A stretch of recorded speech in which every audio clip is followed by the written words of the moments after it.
Ladies and gentlemen, boys and girls, welcome back to the channel. Today we have the 2026 Bajaj Dominar 250. So already మనకు మార్కెట్లో 250cc చాలా bikes ఉన్నాయి. అలాగే మనకి Dominar 400 అనేది one of the best touring machine అన్నమాట. మనకి highway పైన చాలా కంఫర్టబుల్గా వెళ్ళిపోవచ్చు. One of the powerful bike కూడా మనకి 400cc.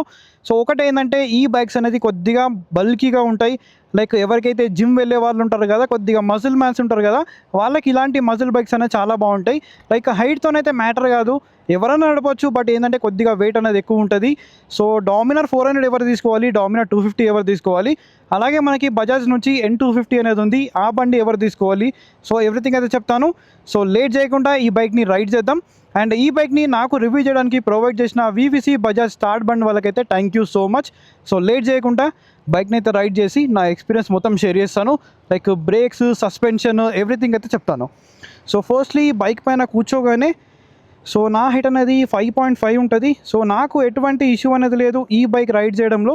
బట్ ఒకటి ఏంటంటే దీని యొక్క వెయిట్ అనేది నాకు లేపిన వెంటనే ఎక్కువ అనిపిస్తుంది. సో ఒక్కసారి స్టార్ట్ చేద్దాం. దీని యొక్క స్వైప్ అప్ అయితే ఇలా ఉంటుంది, సేమ్ లైక్ మనకు NS400Z, అలాగే మనకు ఏంటంటే RS200లో ఉంటుంది కదా, సేమ్ మీటర్ అనేది దీంట్లో ఉంటుంది. లైక్ బ్లూటూత్ కనెక్టివిటీ, ఎవ్రీథింగ్ చాలా ఉన్నాయి. So already detailed walker and review అనే చేశాను. ఆ వీడియో చూస్తే ఏంటంటే మీకు క్లియర్ ఐడియానే వస్తుంది. So let me turn it on. And ఈ బజాజ్ బైక్స్లో ఈ బ్యాక్ లైట్ ఉంటుంది కదా, ఇది చూడడానికి చాలా బాగా అనిపిస్తుంది నైట్ టైంలో. Let me turn it on. So మనకి దీని యొక్క ఎగ్జాస్ట్ సౌండ్ అనేది వినడానికి చాలా బాగుంది. ఒక్కసారి రవ్విస్తాను. థ్రాటిల్ ఇచ్చి వదిలేస్తున్నప్పుడు లైక్ చిన్న విజిల్ లాంటి సౌండ్ వస్తుంది, ఒకసారి వినండి. వినిపిస్తుందో లేదో, మేబీ మైక్ జస్ట్ చేస్తుందో లేదో. సో లేట్ చేయకుండా బైక్ని అయితే రైడ్ చేద్దాం. Let me put it in first gear. So దీంట్లో ట్రాక్షన్ కంట్రోల్ అనేది ఆఫ్ ఉంది ప్రజెంట్. సో రియర్ వీల్ అనేది స్పిన్ అవుతుంది. ఒక్కసారి రోడ్ పైనకి ఎక్కి, సో దీంట్లో పర్ఫార్మెన్స్ ఎలా ఉంది అంటే లైక్ 5500 RPM వరకు పవర్ అనేది చాలా లీనియర్, అంటే చాలా లీనియర్ ఉన్నది. సో ఆఫ్టర్ 5500 RPM తర్వాత యాక్చువల్ పవర్ అనేది బయటకు వస్తుంది. ఇంకోటి ఏంటంటే ఈ బండి యొక్క వెయిట్ అనేది 180 kgs ఉంటుంది కదా. సో ఆ వెయిట్ వల్ల కూడా మనకు ఇనిషియల్లో కొద్దిగా కాంప్రమైజ్ అవుతుంది. లైక్ అదే మనం డ్యూక్ 250 చూసుకుందాం అనుకోండి, దాని వెయిట్ అనేది చాలా తక్కువ. సో దాంట్లో పవర్ కూడా చాలా ఎక్కువ ఉంటుంది. సో ఎప్పుడైతే పవర్ టు వెయిట్ రేషియో ప్రాపర్గా ఉంటుంది కదా, సో ఇనిషియల్ కానీ ఆ బండి యొక్క పర్ఫార్మెన్సే టోటల్లీ డిఫరెంట్ ఉంటుంది, బిహేవ్ చేస్తుంది. అండ్ దీని వెయిట్ అనేది ఆల్రెడీ చెప్పాను 180 kgs వెయిట్ ఉంటుంది. లైక్ సీట్ హైట్ కూడా మనకి ఏంటంటే 800 mm ఉంటుంది. అండ్ వెయిట్ ఎక్కువ ఉంది కదా, మరి టర్న్ చేయడానికి ప్రాబ్లం అవుతుంది అంటే ఎక్కడ కూడా ఇష్యూ అనేది అవ్వదు. సో చాలా ఈజీగా టర్న్ చేయొచ్చు. బట్ కొద్దిగా ఏంటంటే వెయిట్ అనేది మనకు అర్థమవుతుంది అన్నమాట. లైక్ వేరే 250cc లైట్ వెయిట్ బైక్స్ లాగా దీన్ని అంత ఈజీగా కార్నర్ అయితే చేయలేము. అండ్ ఎందుకంటే దీని వెయిట్ ఉంది కదా, మనం ఇట్లా సిటీలో స్పీడ్గా మెనూవరింగ్ చేస్తున్నప్పుడు మనకు ఆ వెయిట్ అనేది తెలుస్తుంది.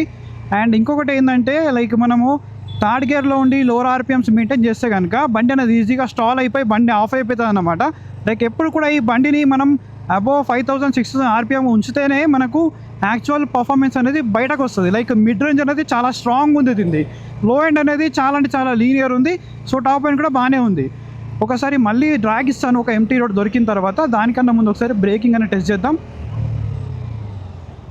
ఫ్రంట్ బయట అనేది చాలా బాగుంది. ఒకసారి రియర్ రోడ్ చూసుకుంటాను. So road is empty. ఒకసారి మళ్ళీ ఫ్రంట్ బ్రేక్. ఫ్రంట్ బయట అనేది చాలా బాగుంది.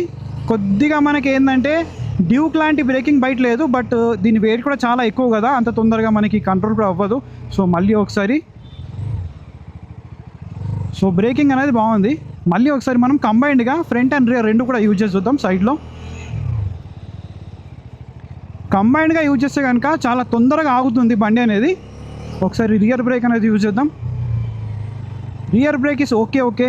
రియర్ అనేది అంత ఇంప్రెసివ్ ఏం అనిపించలేదు నాకు, బట్ ఫ్రంట్ బ్రేకింగ్ బయట అనేది చాలా బాగుంది అసలు. అండ్ ఇలాంటి బైక్స్ కూడా ఎప్పుడు మనం ఫ్రంట్ బ్రేక్ అనేది యూజ్ చేయాలి, రియర్ అనేది యూజ్ చేయొద్దు. సో ఫ్రంటే మెయిన్గా ఇలాంటి బండ్లను తొందరగా ఆపుతుంది అన్నమాట. రియర్ బ్రేక్ అనేది అంత తొందరగా అయితే ఆపదు.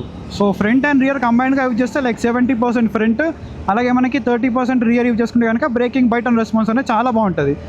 అండ్ వైబ్రేషన్స్ అనేది హ్యాండిల్ బార్ దగ్గర ఎక్కడ కూడా లేవు. లైక్ 6500 RPM దగ్గర ఏంటంటే లైట్గా మనకి ఇక్కడ ట్యాంక్ దగ్గర అలాగే సీట్ దగ్గర వైబ్రేషన్స్ అయితే తెలుస్తున్నాయి.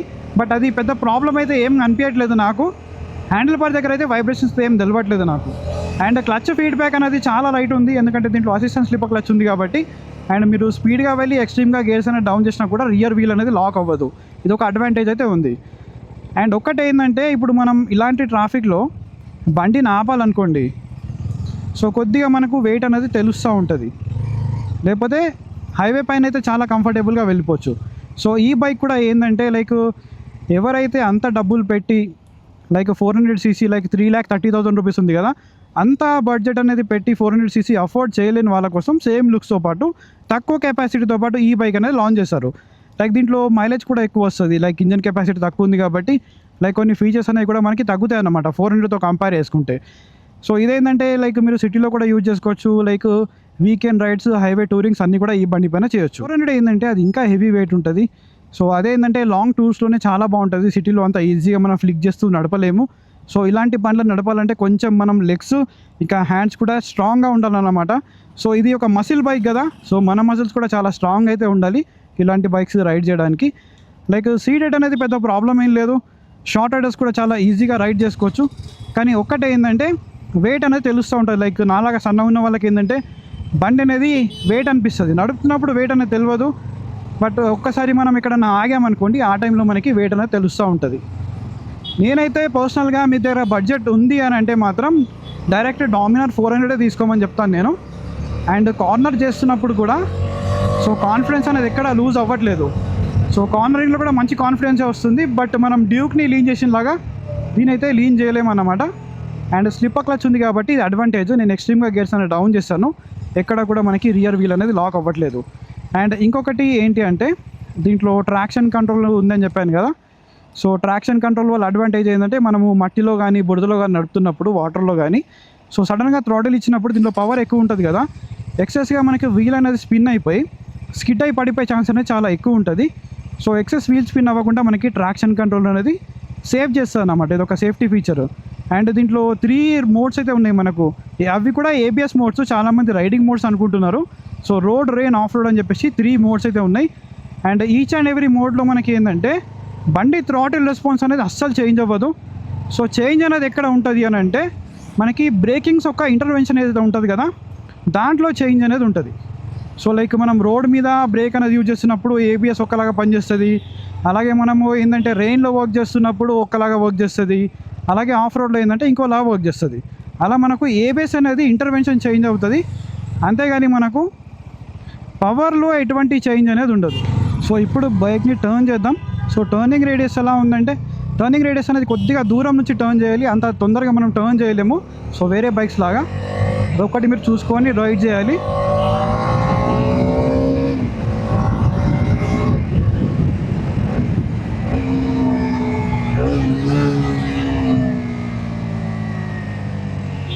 సో దీంట్లో పర్ఫార్మెన్స్ అనేది మనకు ఆఫ్టర్ 6000 RPM చాలా అంటే చాలా క్రేజీగా ఉంది. అండ్ చాలామంది బైక్ని లీన్ చేయలేరు అని చెప్పేసి అంటారు. సో చాలా ఈజీగా లీన్ చేయొచ్చు.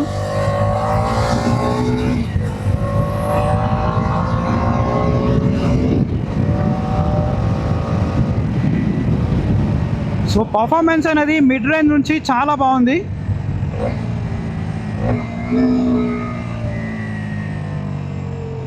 అండ్ 250cc ఇంజన్ కదా, మరి ఇంజన్ హీట్ అవుతుందా అంటే నాకు ఇప్పటివరకు ఇంజన్ ఎక్కడ హీట్ అవుతున్నట్టే తెలుస్తలేదు. సో మేబీ కొంచెం ఇంకా మీరు అగ్రెసివ్గా నడిపినట్టయితే హీటింగ్ ఇష్యూ అనేది డెఫినెట్లీ తెలుస్తుంది ఇలాంటి ట్రాఫిక్లో. బట్ హీటింగ్ అనేది అంత ఎక్కువ కూడా లేదు. అండ్ ఇంకోటి బైక్ యొక్క sitting posture and handle bar గురించి మాట్లాడితే, హ్యాండిల్ అనేది మనకి చాలా అప్రైట్ ఉంటుంది. సో చాలా కంఫర్టబుల్గా కూడా మనం లాంగ్ కిలోమీటర్స్ కూడా చాలా ఈజీగా కవర్ చేయొచ్చు, ఎటువంటి ఇష్యూ అనేది ఉండదు. ఫుట్ ప్యాక్స్ కూడా మనకి మరీ రియర్ సెట్ లేవు, నాకు తెలిసి సెంటర్ సెట్టే ఉన్నాయి, మరీ అంత అన్కంఫర్టబుల్ కూడా లేవు, ఎటువంటి ఇష్యూ అనేది కూడా ఉండదు. అండ్ సస్పెన్షన్ గురించి మాట్లాడితే దీంట్లో ఫ్రంట్ మనకి USD ఫోక్స్ ఉన్నాయి, అండ్ రియర్ ఏంటంటే మోనోషాక్ అబ్జర్వర్ అయితే ఉంది. అండ్ సస్పెన్షన్ అనేది మనకు లిటిల్ బిట్ ఆన్ హార్డర్ సైడే ఉంది, మరీ అంత స్మూత్ అయితే ఏం అనిపించదు, మనకు కొద్దిగా హార్డ్ సస్పెన్షన్ అనిపిస్తుంది. అండ్ లో స్పీడ్స్లో కొద్దిగా మనకి సాఫ్ట్ అనిపించచ్చు, బట్ కొద్దిగా స్పీడ్స్లో ఏంటంటే మనకు స్టిఫే ఉంది, మరీ అంత సాఫ్ట్ అని చెప్పలేను నేను. అండ్ సస్పెన్షన్ అనేది స్టిఫ్ ఉంది కదా, మరి ఇలాంటి రోడ్లో ఇష్యూ అవుతుందా అంటే ఎక్కడ కూడా ఇష్యూ అనిపించదు. అండ్ ఇంకోటి ఏంటంటే స్టిఫ్ సస్పెన్షన్ వల్ల మనకి కార్నరింగ్లో ఆ కాన్ఫిడెన్స్ కానీ అండ్ హై స్పీడ్లో స్టెబిలిటీ కానీ చాలా బాగుంటుంది. అండ్ దీని వెయిట్ కూడా చాలా ఎక్కువ కదా, ఈ వెయిట్ వల్ల కూడా మనకి అడ్వాంటేజ్ అనేది ఉంది. అండ్ దీంట్లో పెరిమీటర్ ఫ్రేమ్ ఉంది కాబట్టి అది కూడా మనకి అడ్వాంటేజ్ అన్నమాట. సో మనకి హై స్పీడ్లో కూడా చాలా మంచిగా స్టేబుల్గా ఉంటుంది, హ్యాండ్లింగ్ అనేది చాలా బాగుంటుంది. అండ్ ఇంకొకటి దీంట్లో ఏంటంటే హెడ్లైట్ ఏదైతే ఉంది కదా, so one of the best headlight అన్నమాట ఈ సెగ్మెంట్లో. సో మనకేంటంటే మీరు నైట్ ఎంత టూరింగ్ చేసినా, నైట్ రైడ్స్ చేసినా, లాంగ్ రైడ్స్ చేసినా కూడా హెడ్లైట్స్ అనేది ఎక్కడ మనకు ప్రాబ్లం అయితే రాదు. సో ఎక్స్ట్రా లైట్స్ అనేది మీరు యాడ్ చేసుకొని ఎక్కువ డబ్బులు పెట్టాల్సిన అవసరం కూడా లేదు. స్టాక్ లైట్ పైన మీరు కిలోమీటర్స్ టు కిలోమీటర్స్ అనేది రైడ్ కూడా చేసుకోవచ్చు. అండ్ ఇక్కడ ఛార్జింగ్ పోర్ట్ ఉంది కాబట్టి ఆన్ ది వేలో మీ మొబైల్ని కానీ యాక్షన్ కెమెరాస్ కానీ మీరు ఛార్జ్ కూడా చేసుకోవచ్చు.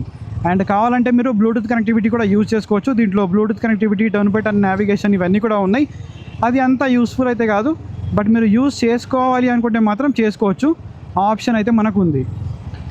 అండ్ ఒక్కటి ఏంటంటే ఇలాంటి హెవీ ట్రాఫిక్లో కొద్దిగా మీకు ఈ బండి వెయిట్ అనేది తెలుస్తూ ఉంటుంది. సో అదొక్కటి పక్కన పెడితే ఓవరాల్గా బైక్ అనేది చాలా బాగుంటుంది. సో మీలో చాలామంది అనుకునేది ఏంటి, N250కి ఇంకా డామినర్ 250లో ఉంది సేమ్ ఇంజన్ అని చెప్పేసి. సో రెండిట్లో మనకి సేమ్ ఇంజన్ అయితే లేదు. అండ్ దీంట్లో ఏంటంటే మనకి 4 వాల్వ్ లిక్విడ్ కూల్డ్ ఇంజన్ ఉంటుంది. దాంట్లో ఏంటంటే 2 వాల్వ్ మనకి ఆయిల్ కూలింగ్ సిస్టమ్ ఉంటుంది. సో దాంట్లో ఏంటంటే లో ఎండ్ నుంచి మిడ్ రేంజ్ పర్ఫార్మెన్స్ అనేది బాగుంటుంది. దీంట్లో మనకి మిడ్ రేంజ్ నుంచి యాక్చువల్గా పవర్ అనేది బయటకు వస్తుంది. సో అప్పటివరకు చాలా లీనియర్గా ఉంటుంది. సో ఎక్కువ ఎవరైతే సిటీలో నడుపుతారు కదా వాళ్ళకి N250 బాగుంటుంది. లైక్ ఎవరైతే సిటీలో తక్కువ లైక్ హైవే టూరింగ్ ఎక్కువ చేస్తారు అనుకుంటారు కదా వాళ్ళకి డామినర్ 250 అనేది బాగుంటుంది. రెండు అనేది టోటలీ డిఫరెంట్ కేటగిరీ. అండ్ దీని యొక్క పవర్ అనేది మనకి 27 PS వస్తే, అదే మనకి N250లో ఏంటంటే 24.5 PS పవర్ అనేది వస్తుంది. ఇది మనకి 23.5 Nm టార్క్, అదేంటంటే మనకి 21.5 Nm torque. So power and torque figures కానీ, బండి యొక్క లుక్స్ కానీ, క్యారెక్టర్ కానీ టోటల్లీ డిఫరెంట్. రెండు యొక్క వెయిట్ అనేది డిఫరెంట్. అండ్ రెండు హైవేలో మనకి డిఫరెంట్గా పర్ఫామ్ చేస్తాయి. ఇది హైవేలో చాలా బాగుంటుంది, అది సిటీలో చాలా బాగుంటుంది. సో ఎవరైతే ఎక్కువ సిటీలో తిరుగుతారో N250 తీసుకోండి. లైక్ సిటీలో తక్కువ టూరింగ్ ఎక్కువ చేస్తామనుకుంటే మీరు డామినర్ 250 కన్సిడర్ చేయొచ్చు. మీ దగ్గర బడ్జెట్ ప్రాబ్లం కాదు అనుకుంటే నేనైతే డామినర్ 400 రికమెండ్ చేస్తాను. అది one of the best bike అన్నమాట ఇంకా టూరింగ్ కోసం అయితే స్పోర్ట్స్ కేటగిరీలో. సో దాన్ని బట్టి మీరు డిసైడ్ అవ్వచ్చు. అండ్ డామినర్కి దీనికి చాలా డిఫరెన్స్ అయితే ఉంటుంది. దాంట్లో మనకు అల్యూమినియం స్వింగ్ ఆర్మ్ అయితే ఉంటుంది, దీంట్లో నార్మల్గా బాక్స్ సెక్షన్ స్వింగ్ ఆర్మ్ అయితే ఉంటుంది. లైక్ బ్రేకింగ్లో కానీ, లైక్ ఫీచర్స్లో కానీ, like weight, performance, everything is different అనమాట. మెయిన్గా ఏంటంటే తక్కువ బడ్జెట్లో మాకు డామినర్ కావాలి, టూరింగ్ కోసం యూజ్ చేసుకుందాం అనుకుంటే కనుక మీరు తీసుకోవచ్చు. బడ్జెట్ తక్కువ ఉంది, మైలేజ్ ఎక్కువ రావాలి, లైక్ 50% సిటీ 50% హైవే అనుకుంటే తీసుకోవచ్చు. లైక్ టోటల్లీ హైవే అనుకుంటే మాత్రం మీరు 400 తీసుకోండి, అది హైవేలో చాలా బాగా పర్ఫామ్ చేస్తుంది. అండ్ ఓవరాల్గా ఇదన్నమాట డామినర్ 250 గురించి. ఎవరికైనా ఇంకా ఏమైనా డౌట్స్ ఉంటే కనుక let me know in the comment section. ప్రతి ఒక్క కామెంట్కి అయితే రిప్లై ఇస్తాను. అండ్ చాలామంది మన వీడియోస్ని చూస్తున్నారు బట్ సబ్స్క్రైబ్ చేయట్లేదు, సపోర్ట్ చేయట్లేదు. సో మీరేంటంటే సబ్స్క్రైబ్ చేసి సపోర్ట్ చేస్తే ఇలాంటి వీడియోస్ అనేది చాలా వస్తూ ఉంటాయి. సో ఇలాంటి వీడియోస్ ఇంకా మన ఛానల్లో చూడాలి అనుకుంటే సో లైక్ చేసి వీడియోస్కి, ఛానల్కి సబ్స్క్రైబ్ చేసుకోండి. అండ్ హైప్ బటన్ ఉంటుంది, అది కూడా హైప్ అనేది ఇస్తే ఏంటంటే ఇంకా చాలామందికి మన వీడియోస్ అనేది రికమెండ్ అవుతాయి. So this is all about this video. I will see you another video. Until then take care, keep loving, keep supporting. Signing off your moto boy VK.